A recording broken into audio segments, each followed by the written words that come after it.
Good evening, everyone. This is Melissa Thomas of Florida National News coming to you with the evening news rundown for your Friday, July 17th, 2020. Thanks for tuning in as always. And of course, a quick note for our business owners at the beginning of the program. We want to make sure to let you guys know this, but we are welcoming advertisers for our programs. As you guys know, we have about 5 shows that we run as part of the Florida National News programming system, our network. So be sure to email ads@floridanationalnews.com to find out more if you're interested in running your advertisements with us on our various shows. And we'll be glad to get you started with our media kit. Now, in the meantime, guys, you know, we always like to give you the latest COVID 19 reports globally here in the United States and in the state of Florida. So, globally, the World Health Organization is reporting over 13.6 million confirmed cases and well over 585,000 confirmed deaths. Here in the United States, Johns Hopkins University is reporting over 3.6 million confirmed cases and over 138,000 confirmed deaths.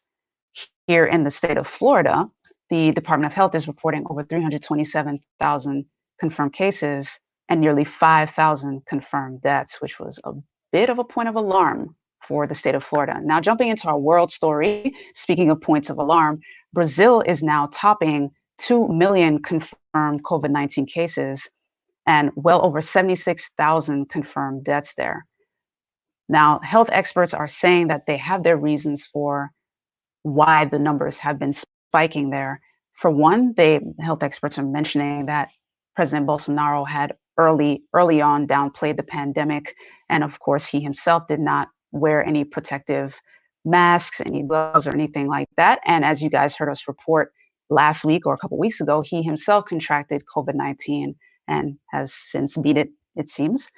The other point that the health experts had made was that because of businesses reopening a little too early, the cases have also increased. Now, another point of note is that, and this is coming from the Associated Press, is that the number of confirmed cases may actually be higher than what we're seeing. So far, Brazil has recorded more than 1,000 daily COVID-19 deaths on average, but the number of confirmed cases may actually be higher, according to the Associated Press, possibly as high as 10 million confirmed cases there. Now, jumping here to the United States, the US has set a COVID 19 record of its own with a whopping, drum roll please, over 77,000 cases in one day over the last 24 hours, over 77,000 COVID 19 confirmed cases. And the death toll for the last 24 hours was nearly 1,000. The loss of 969 lives was the biggest increase since back in June 10th. And so far, Florida, South Carolina, and Texas are all reporting their biggest one-day spikes as of Thursday as well. Now, as you heard me report a little bit earlier, our total number of COVID-19 related deaths is over 138,000. So as we always tell you guys, protect your hands, glove them, wash them, sanitize them, wear your mask, and practice safe social distancing. Now, Dr. Fauci, for his part, is warning that if the United States doesn't come together as a nation to do what's necessary following these CDC guidelines to flatten the curve, we could see as many as 100,000 confirmed cases per day on average. So guys, as we always exhort you, continue to be careful. Now, for our Florida story, Volusia County, for its part, is doing what it can to help citizens slow the spread. They're offering over 119,000 new masks for residents for free distribution. 117,500 to be specific.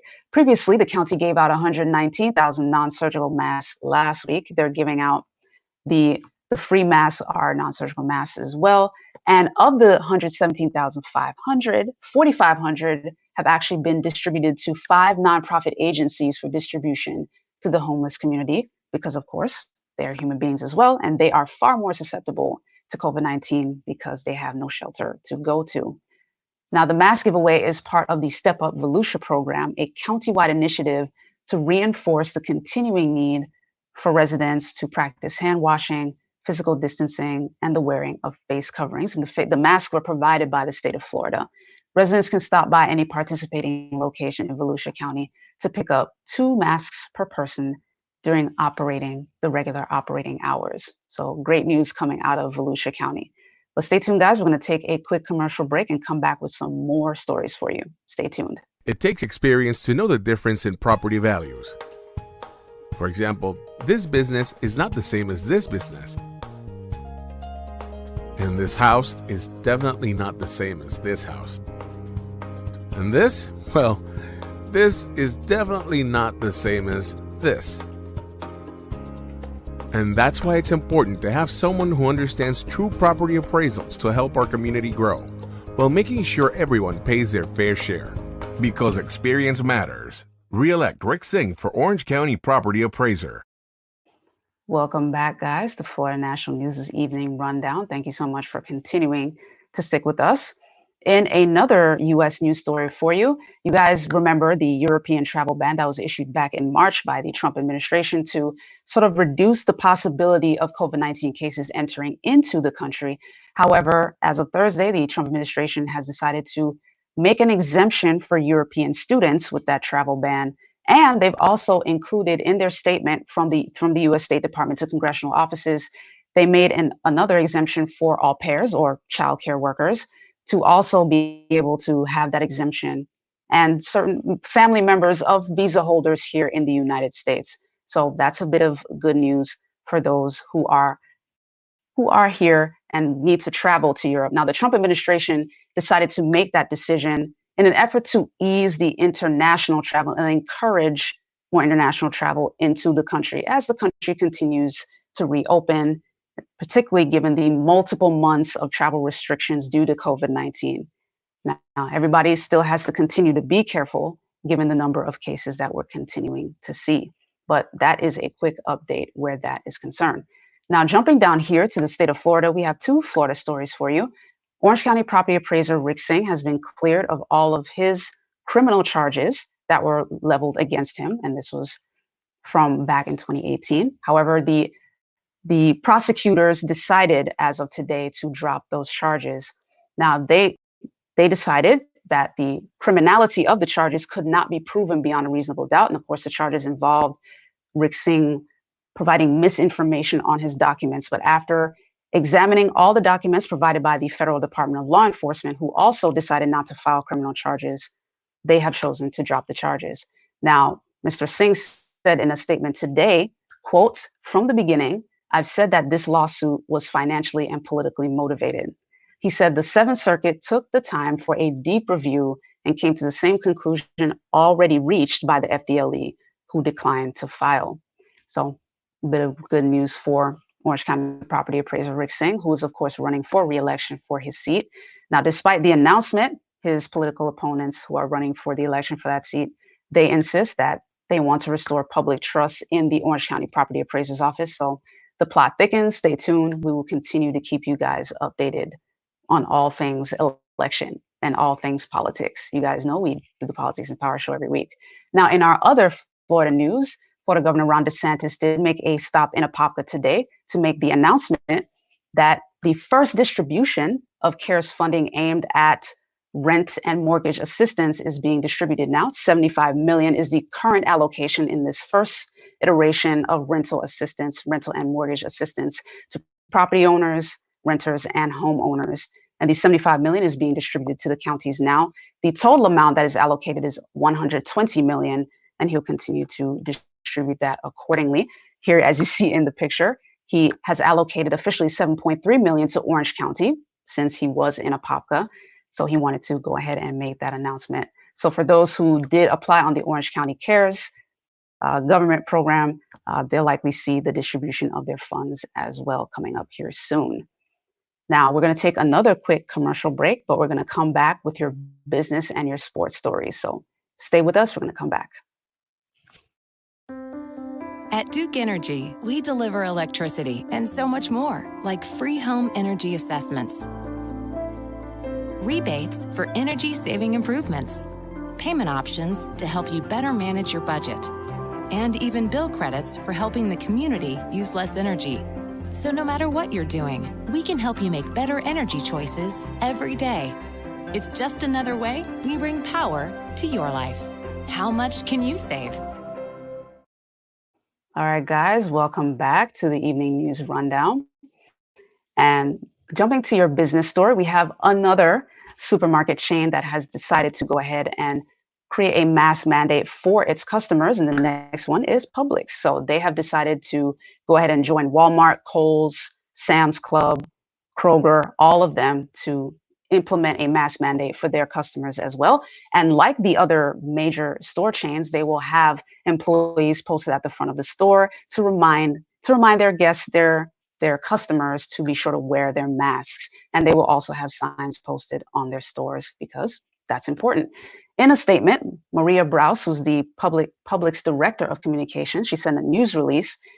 With the number of coronavirus cases continuing to grow and current CDC guidance indicating face coverings can help slow the spread of COVID-19, we believe requiring face coverings in our stores is another way we can do our part to help protect our communities.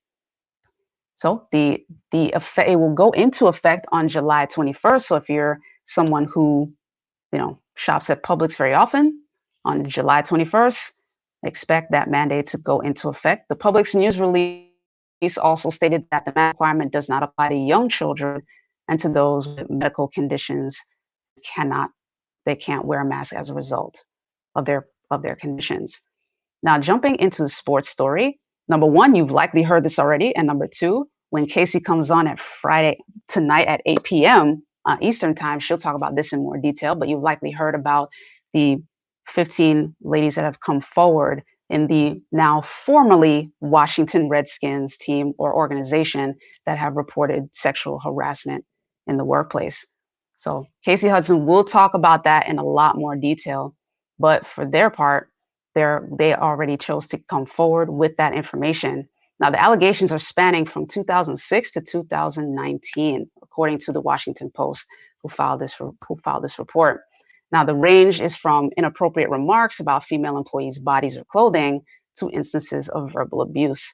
The Post also details the allegation of sexual harassment of two female reporters, one of whom still covers the team. So the plot thickens. I will leave the rest for you to make sure to watch Casey tonight so she can go over the greater details of that, because of course, this is very important, especially given the corrective steps that team is already taking in terms of renaming and rebranding itself altogether.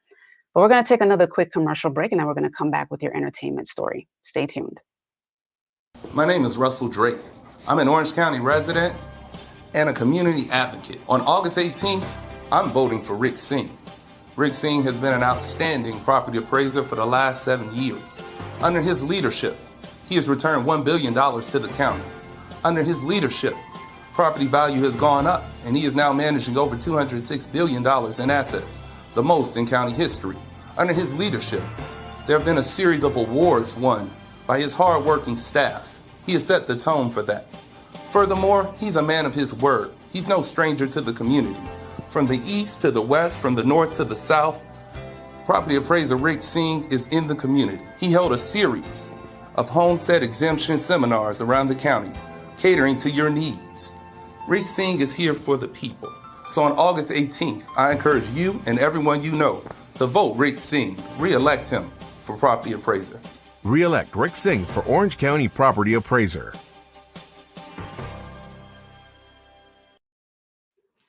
All right, guys, thank you so much for tuning back in. Did want to make one small correction. When I was referring to the FDLE before, I do believe I said federal. I meant to say Florida. Florida Department of Law Enforcement, FDLE. All right, just want to make sure I got that correction in there. But we're going to jump to our entertainment story. Thank you guys for tuning into the Evening News Rundown as we wrap up. And a bit of good news for Netflix. Netflix has now named its former chief content officer as a new co-CEO. So congratulations to this gentleman here, Ted Sarandos. He is, they made the announcement as of Thursday. The 20-year Netflix veteran will join the current chief executive, Reed Hastings, in that role. And Ted said, quote, "I'm excited to announce that we have appointed," or not Ted, but Hastings said, "I am excited to announce that we have appointed Ted Sarandos to be Netflix co-CEO with me, and also elected him to our board of directors. He will continue as our chief content officer. We have also appointed Greg Peters to be our chief operating officer in addition to his role as chief product officer." So a bit of a shakeup there going on over at Netflix, but congratulations to Ted Sarandos for the promotion. Hastings said that the day-to-day operations of the company will not change. And Sarandos had actually helped push Netflix to create and then ramp up its original TV shows and movies, such as Stranger Things, Orange is the New Black, and The Irishman, which has helped cement his legacy as one of the most powerful people in Hollywood, according to CNBC. So congratulations to Ted Sarandos for the new position, the promotion. And that does it here for us at the Evening News Rundown, guys. Thank you, as always, for tuning in. If you haven't yet, be sure to like us, follow us, subscribe.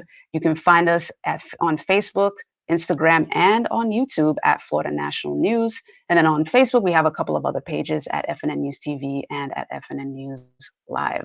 So be sure to follow us wherever you find us, all right? We are easy to find. And one more reminder for our business owners, if you are interested in advertising with us, you can email us at ads@floridanationalnews.com to find out more if you're interested, and we'd love to get started with you. But thank you guys for watching. Have a great rest of your weekend, and be sure to tune in tonight at 8 p.m. Eastern Time, where Casey returns with her FNN Sports Take. All right? So take care. Have a great rest of your evening.